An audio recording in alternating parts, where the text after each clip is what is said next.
The massive crystal dome of the Galactic Council chamber sparkled under the light of three suns. Inside, 200 different species from across the galaxy sat in rising circles of seats, their voices creating a low hum of conversation.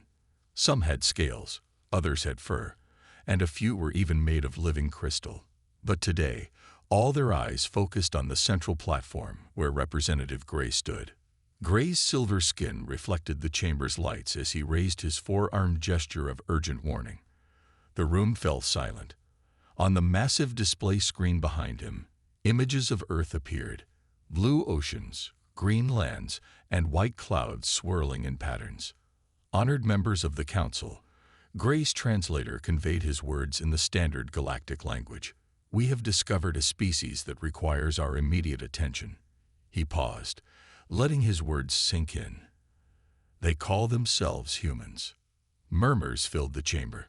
New species were found every few years, but rarely did they warrant an emergency council meeting. Our long-range observation posts have been watching them for the past 10 cycles. Gray continued. They are remarkable. He waved one of his hands, and the screen showed scenes from Earth's history. In just 3,000 years, they advanced from bronze weapons to space travel. But that is not what concerns us. The images changed to show Earth's wars. Tanks rolling across deserts, ships battling on vast oceans, aircraft dropping bombs. The council members shifted uncomfortably in their seats. In their brief history, Gray explained, humans have fought more wars among themselves than most species fight in 10,000 years. They have turned every discovery, every invention, into a weapon.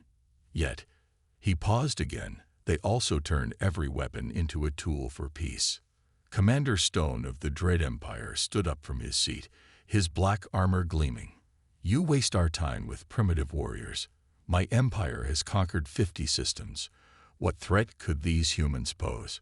Gray's silver skin darkened with concern. That is precisely the wrong question, Commander. The right question is, what can they teach us about warfare that we don't already know?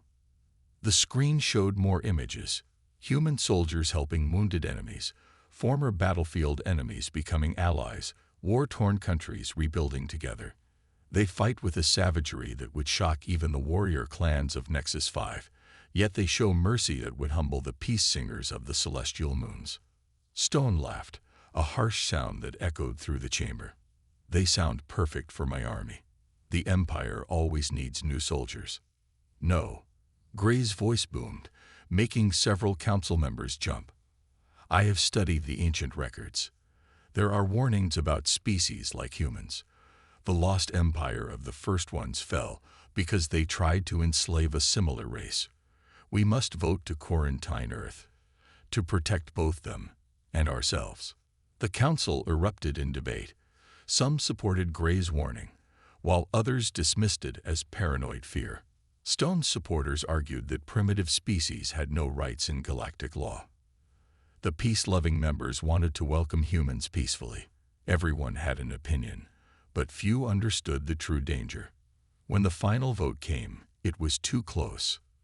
The motion to quarantine Earth failed by 3 votes.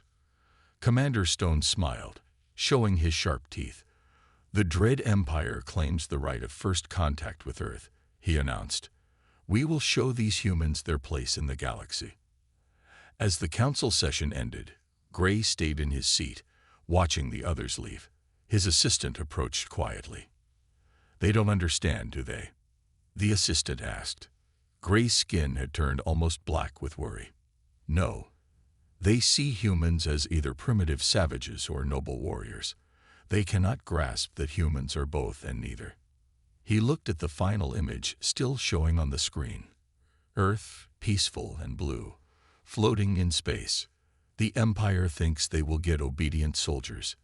Instead, they will learn why the ancient warnings exist. He stood slowly, his aged joints creaking. Mark this day, he told his assistant.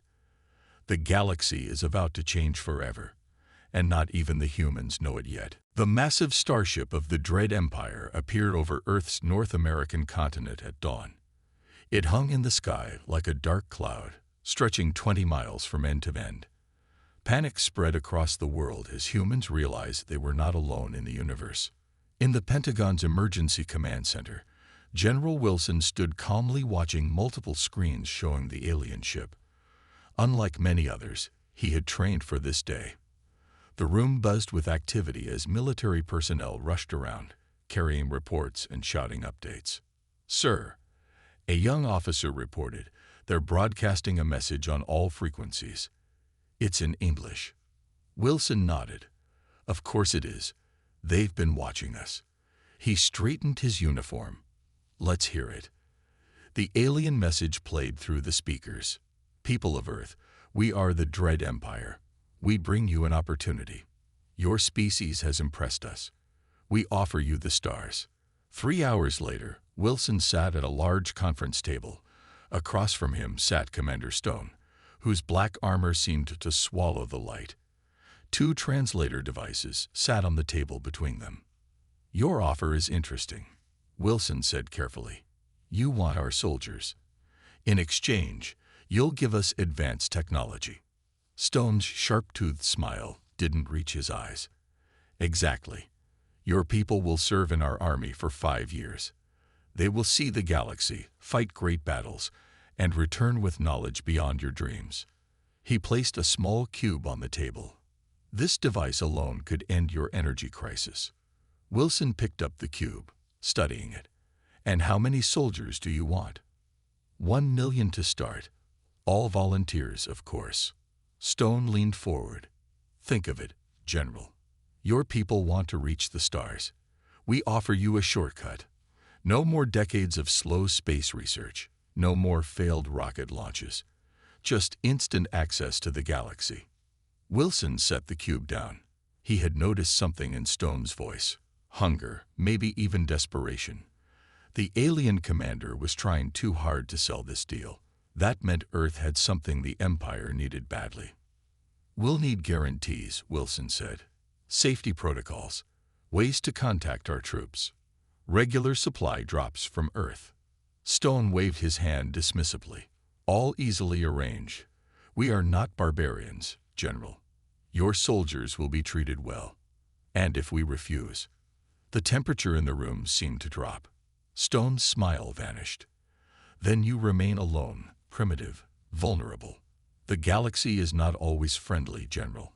Other empires might not offer such generous terms." Wilson understood the threat, but he also understood something Stone didn't. Humans had been dealing with bullies for thousands of years. "We accept," Wilson said finally, "with conditions."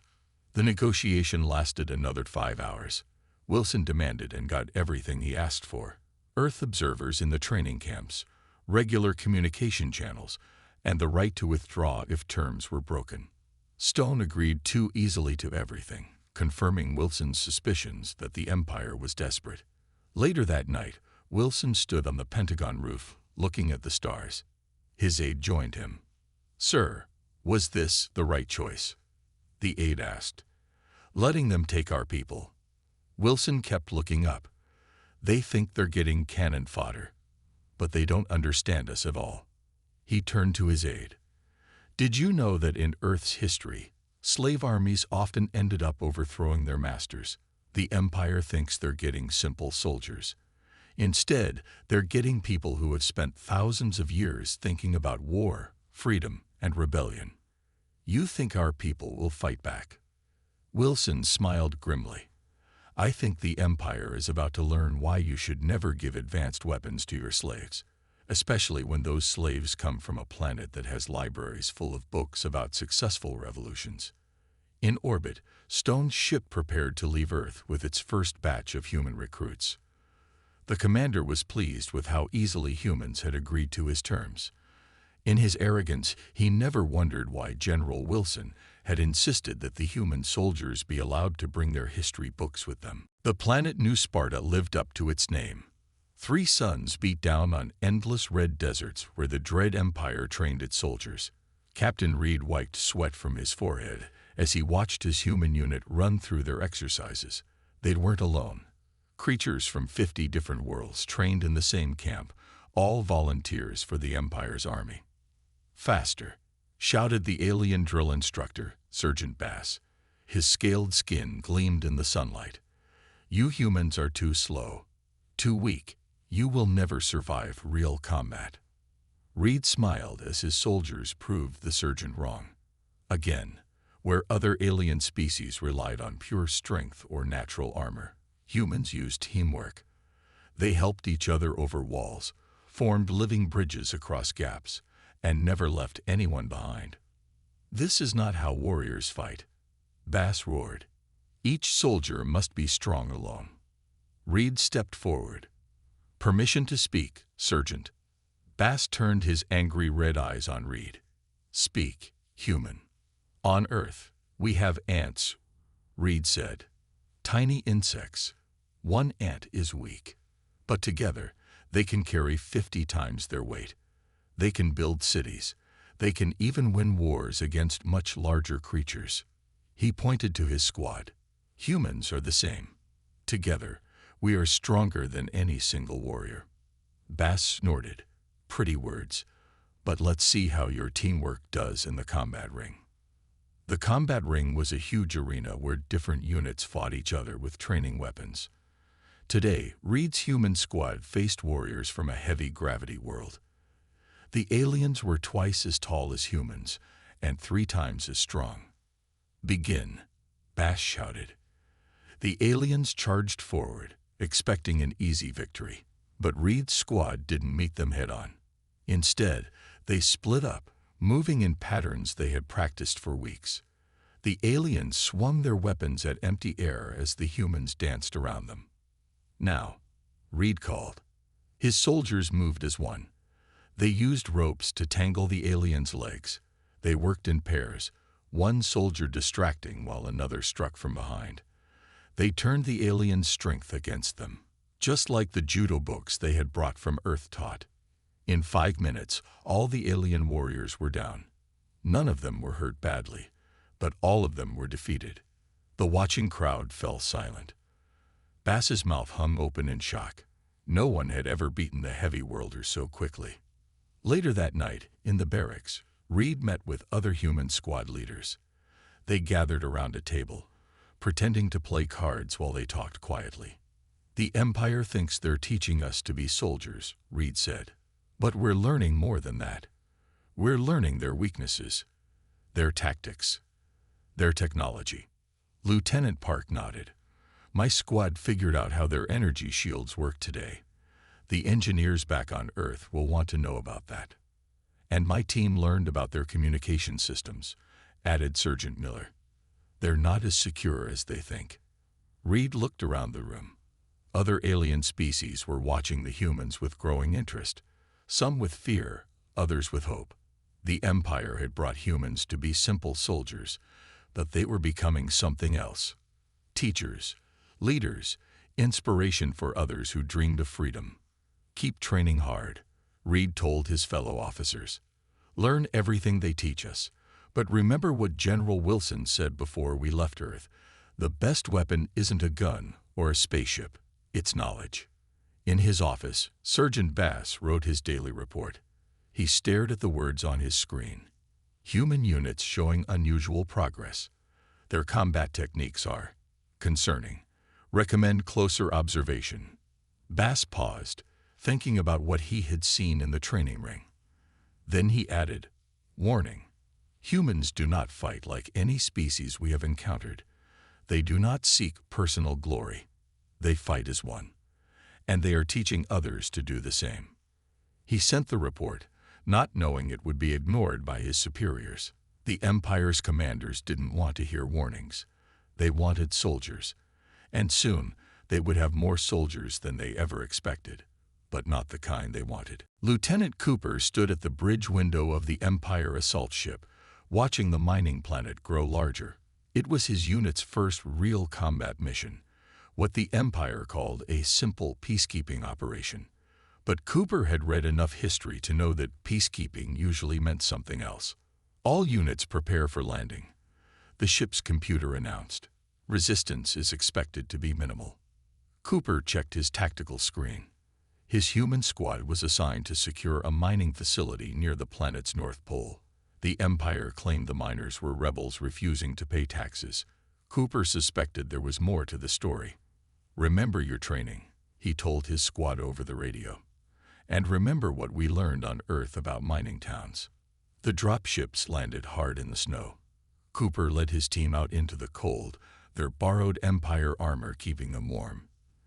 The mining facility looked abandoned, its metal walls covered in ice. "Too quiet," Cooper muttered. He had studied the Battle of Stalingrad back on Earth, where soldiers learned the hard way that empty buildings usually weren't really empty. Suddenly, laser fire erupted from hidden positions in the snow. The Empire troops walking in the open were cut down quickly. The alien commander, Captain Dex, shouted orders in a panic. "Charge the facility. Crush them with superior numbers." Cooper grabbed the captain's arm.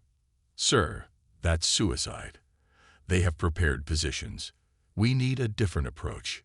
You dare question Empire tactics?" Dex snarled. "Follow orders or face execution." Cooper looked at his squad. They nodded. They had planned for this. "Squad, plan mining town." Cooper called out. His soldiers immediately split into small teams. Some used their suit scanners to map the underground tunnels that all mining facilities had.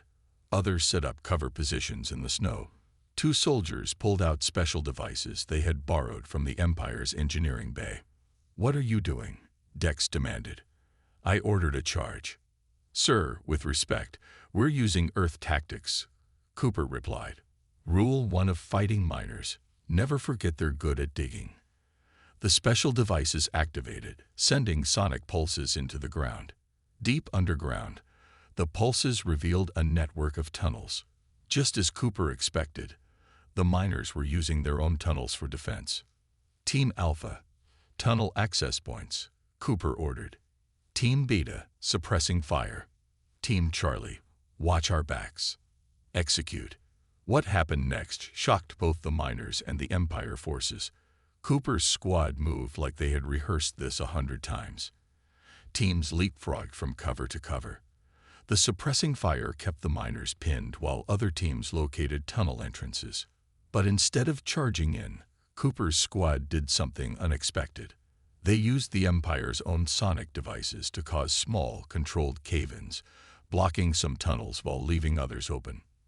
"Now they have only 2 ways to move," Cooper explained to the confused Captain Dex, "and we control both of them." Within an hour, the miners realized they were trapped. But when they tried to surrender, Cooper surprised everyone again. He walked out alone, carrying a white flag. "We know you're not rebels," he called out. "You're protecting your families from unfair taxes. We understand. On Earth, we had similar fights." The miners' leader came forward carefully. "The Empire will kill us all." Cooper smiled. "Not if you join us. The Empire thinks they own us too. But they're wrong. We have a better idea." Later, when Captain Dex reported to his superiors, he struggled to explain what had happened. Somehow, Cooper had not only won the battle but had also convinced the miners to join the Empire's army voluntarily. The Empire commanders were pleased, not realizing that every new recruit was also a potential ally for the humans' secret plans. That night, Cooper sent a coded message back to Earth. "First test successful. The miners understand. They'll spread the word to other mining colonies. Phase 1 complete." In the Empire's Central Command, an automated system flagged the mining colony battle for review. The battle had been won with unusually few casualties on either side. But no one in command thought this was strange.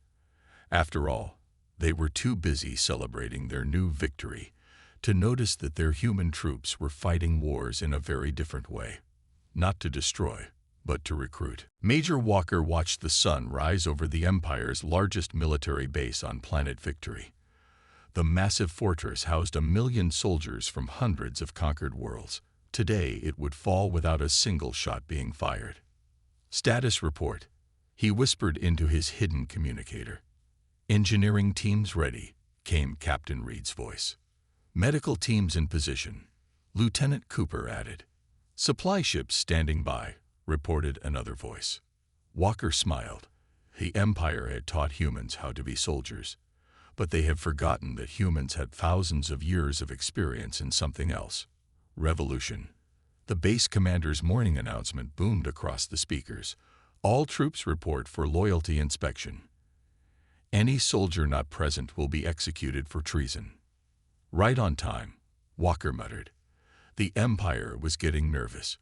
They had noticed something was different about their human troops, but their response, typical shows of force, was exactly what Walker had planned for.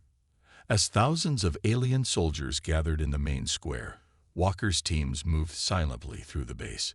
They weren't sabotaging weapons or planting bombs. They were doing something far more dangerous. They were sharing information. In the medical bay, human doctors treated injured alien soldiers with respect and kindness, whispering stories of Earth's hospitals where everyone received care, regardless of rank or species. In the kitchens, human cooks shared extra food with hungry alien workers, telling tales of Earth's labor movements and successful strikes. In the engineering sections, human technicians taught alien mechanics about Earth's history of technological revolution, where knowledge spread despite those in power trying to stop it. Sir, Reed's voice crackled over the communicator. They're starting the loyalty inspection. Walker stepped onto the inspection platform beside the base commander, a tall alien named General Claw. Below them, ranks of soldiers stretched into the distance. Troops of the Empire. Claw's voice boomed. You will now demonstrate your loyalty. Any sign of rebellion will be met with immediate death. Walker cleared his throat. Sir, if I may address the troops first. Claw waved his hand in permission, not seeing the danger. Walker stepped forward. His voice was quiet, but the base's speakers carried it to every corner. My fellow soldiers, he began. Today we're being asked about loyalty.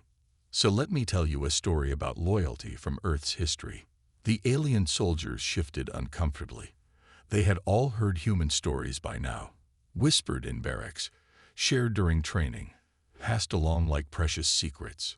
200 years ago on Earth, Walker continued, slaves in a country called Haiti rose up against an empire much like this one. They weren't just fighting for themselves.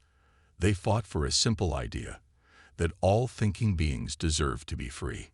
General Claw suddenly realized something was wrong. Silence. He shouted, Guards, arrest him. But the guards didn't move. They were too busy listening. The Empire taught us to fight, Walker said. But Earth taught us something more important. How to stand together. How to resist. How to win without fighting. He turned to Claw. General, your troops aren't going to arrest me. They've learned about something we call peaceful resistance. Your weapons are useless against it. Claw reached for his weapon, but found it wouldn't work. Throughout the base, all Empire weapons have been quietly disabled during the night. What have you done? Claw demanded. We've done what humans always do, Walker replied. We've shared ideas, stories, hope. He gestured to the troops below. Look at your soldiers, General. They're not loyal because they're afraid anymore. They're loyal to each other. Across the base, alien troops began removing their Empire insignias. In the command center, communications officers sent messages to other bases, spreading the word. The Empire's own military network carried the news of rebellion faster than they could stop it. Walker's communicator crackled one last time. Sir, all bases reporting. The Empire's troops are standing down. They're with us. The sun rose fully over planet Victory, shining on something the Empire had never expected. An army that had been defeated not by weapons, but by stories, hope, and the human talent for turning enemies into friends. The great crystal dome of the Galactic Council glowed with emergency lights. Thousands of representatives from across the galaxy had gathered for an urgent session. In the center of the chamber stood Admiral West, formerly Lieutenant Cooper, now commander of the largest free fleet in the galaxy. The Empire is finished, West announced to the silent chamber. Their own soldiers have turned against them. Their slave armies are now free armies. And we come before the council not for revenge, but for peace. Representative Gray, his silver skin shining, stepped forward. You claim to want peace, yet you command the most powerful military force we have ever seen. West smiled. A force that hasn't fired a shot in battle for the past month. He pressed a button, and the chamber's giant screens showed images from across the galaxy. Former Empire soldiers helping rebuild cities. Alien troops learning to farm instead of fight. Ships carrying supplies instead of weapons. Impossible, one council member shouted. The Empire's soldiers were savages, killers. No, West replied. They were people who needed hope. We gave them something better than fear to believe in. He turned slowly, looking at each council member. On Earth, we learned that the hardest chains to break are the ones in the mind. But once they're broken, real change can happen. Commander Stone burst into the chamber, his black armor dented and dirty. Lies. The humans used mind control. Dark magic. They destroyed my empire. We used something more powerful, West said calmly. We used trust, friendship, ideas. He pulled out an old paper book from his uniform. This is what destroyed your empire, Commander. A book about Earth's peaceful revolutions, about people like Gandhi and Martin Luther King who changed the world without firing a shot. Stone lunged forward, but stopped when he saw his own former guards step up to protect West.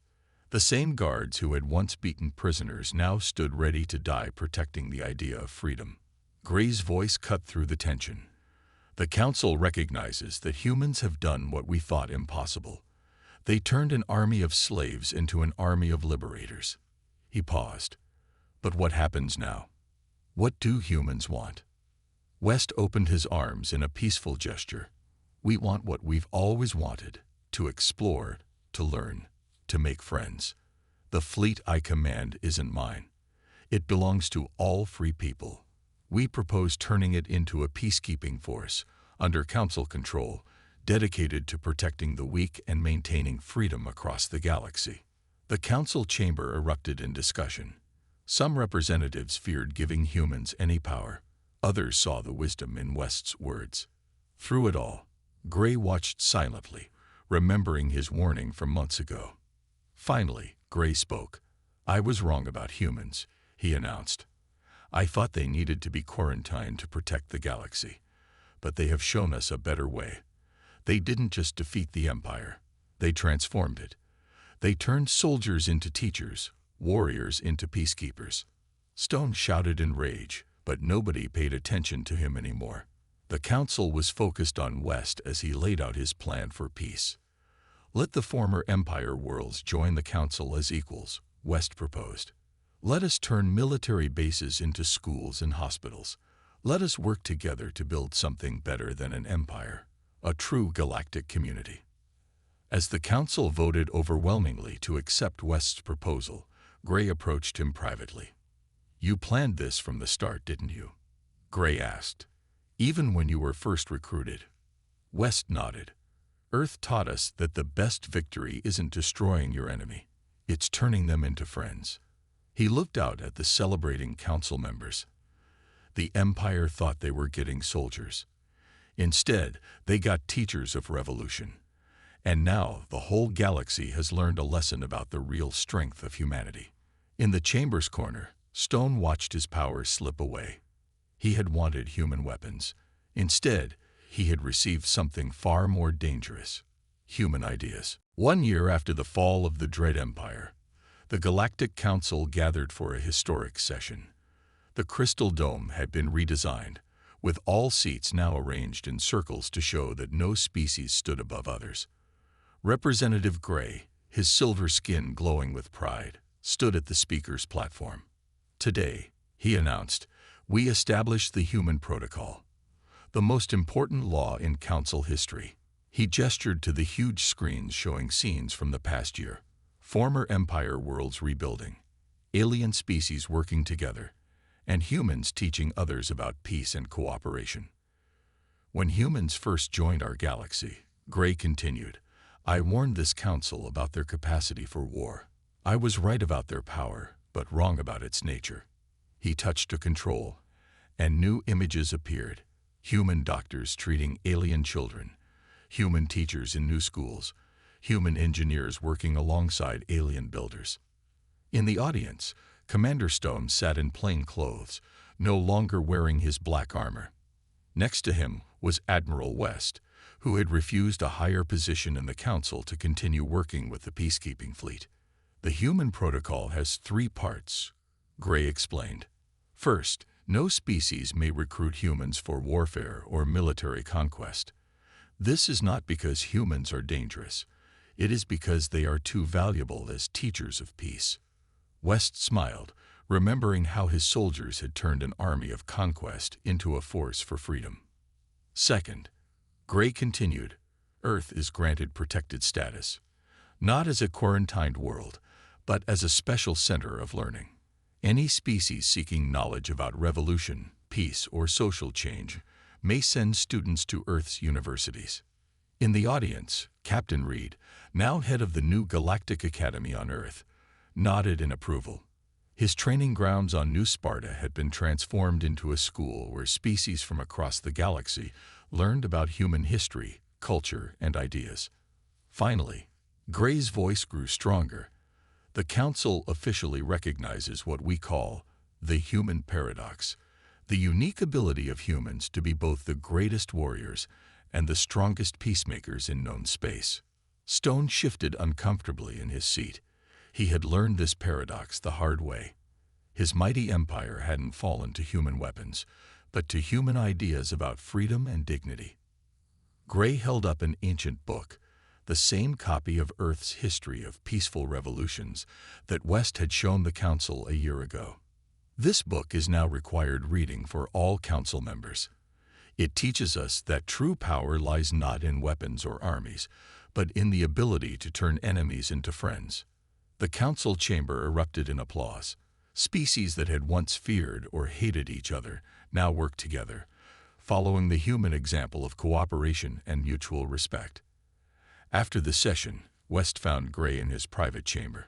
The old representative was looking at a new image on his screen, a group of young aliens graduating from Earth's first Galactic Peace Academy. "Did you ever imagine it would turn out like this?" West asked. Gray's skin rippled with colors of joy. When humans first came to the stars, everyone thought they would be great warriors. Instead, they taught us to be better people. He turned to West. Your species could have conquered the galaxy. Instead, you chose to change it. That's the real human protocol, West replied with a smile. Never fight a war if you can make a friend instead. On the screen, more images showed the galaxy's transformation. The former empire's military bases now housed schools and hospitals.